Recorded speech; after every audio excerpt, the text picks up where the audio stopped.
Hi, I'd like to introduce myself. I'm Jesse Hawley. I'm the vocational coordinator at South Elgin High School. And I'm Melissa Sinderman. I'm the other vocational coordinator at South Elgin High School. so we're going to talk to you about what DRS is. DRS is one of those ethereal terms that you might hear thrown around that's a little confusing. So we're going to talk a little bit about it. If your student has a 504 plan or an active IEP, you can apply to be a DRS case. So we're going to talk about what DRS is and what it does for you, and then just the timeline that's involved about getting into DRS. So DRS is a government-run organization's Department of Rehabilitative Services. And what that does is essentially we look at the student populations in our school systems that need some extra supports, and the government recognizes that, hey, when these students graduate, they are still going to need some form of support, namely in the employment field. And the government extends those supports to you if you become an open case for DRS. So DRS is not a part of the actual educational system at large, but we partner with them, and inside the high school setting, we kind of act as the early phase of DRS intervention. So for us, what that means is we're going to be reaching out to you guys through this video. Typically in person, we would have been doing this with your student, but because of coronavirus, we're doing it through video. And in that reach out, we're going to tell you a little bit about DRS and what we would ask you guys to do if you would like to be a part. So DRS looks at your students and says, hey, we want to help. And there's several different ways they help. We're going to be sending home some paperwork. You'll be getting it either in email form or in hard copy through school mail. And on some of the forms, it explains what DRS does. DRS offers supports that will lead your student to gainful employment. And those supports include potential financial support in college. They do evaluate the house finances and see, is there a way they can offer support financially. It is at community colleges because community colleges are part of the state body as opposed to like an NIU, which is technically a private organization. And they can also offer support financially in job programs. So maybe your student wants to go be a carpenter and he can go take like craftsman training and he has to put some money out for that. Or your daughter wants to go into maybe like a cosmetology school. You can ask, and sometimes they'll help cover stuff like that. They cover things like books, they cover tuition, they cover fees. There is a financial dollar cap that they will do on the max end of that, but again, they also take into account your financial needs. They also offer job training support, and this is on a short term. What they will do is if they see a need, they will place your student at a job site with a job coach. So if your student has just been hired onto a job, or they help you find a job, and your student has displayed, some concern about starting the job off smoothly, they'll place a trained professional with them who will help guide them through the different steps at the job, because the whole goal is for our students to start a job off successfully, feel comfortable, and maintain that employment. Sometimes our students start off and it's a little rough and they get unhappy and they quit, or it starts off rough and they don't have a good first impression, and then they're asked to leave over time because things just didn't get to a good start. So they will offer job training, and as I just mentioned, they also offer support in tracking down jobs. We see some of that ability in our program, but we have a dramatically limited menu of job support we can offer. With DOORS, they have the phone book. They're part of the government, so they can reach out to anyone they want to, and they can really plug students in with ease when it comes to jobs. Now, when they're doing that, they're going to help figure out what are your students' interests and what are your students' strengths. A lot of our students going through college, getting ready to go into college, they have an idea of what they want to do, but they really haven't experienced job life yet. So when they get out there, it's not uncommon to find out they're like, you know what, this is what I thought I was going to go into, but I'm not interested. And they help kind of fine tune, make sure your student is going into something that is going to be beneficial to them, something that they truly will succeed in. Now, there's still the potential for error in that, but it helps narrow that down. And then they also offer counseling. So here at school, we have the school counselors, and they're kind of a nice comfort blanket for students who are in the building. If there's a concern, they can go to the counselor and ask direction.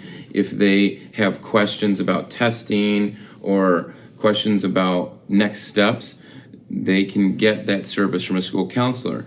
But after your student graduates from high school, they no longer have access to a school counselor via the high school, but through DOORS, you are offered a DOORS counselor, and in much in the same fashion, you will receive those support services.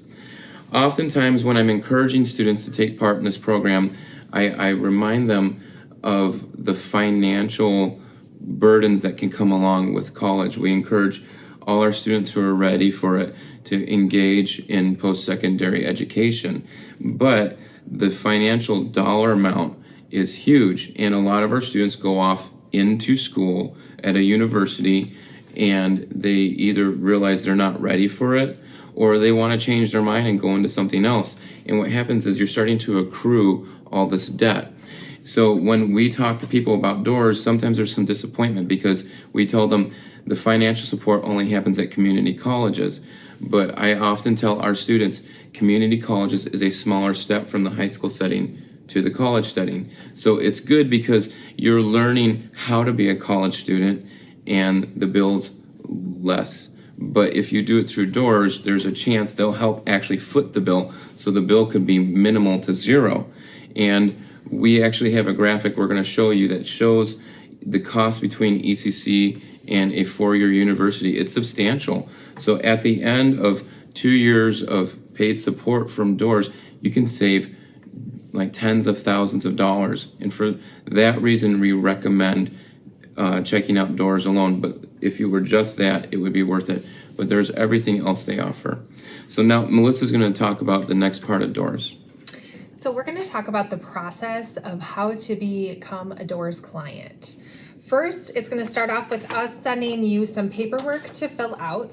We need this paperwork as quickly as you can get it to us. This is a very long process. It can take up to 3-4 months.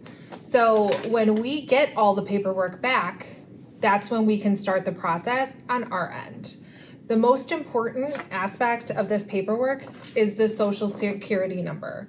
If we don't have a social security number, we can't get the process started. So it needs to be back quickly, probably maybe 1 week would be great, 2 weeks, absolutely the latest. The social security number needs to be put on there because if not, we have to give the paperwork back and it'll be a longer process for you. So like I said, this is a multi-month process. So the way that it goes is we receive the paperwork, we enter it into the computer system, we get the go-ahead, and that means we're going to conduct an interview with the student. So the student will meet with either me or Mr. Hawley. We'll talk about what they have difficulties with at a workplace or in school, what their strengths are.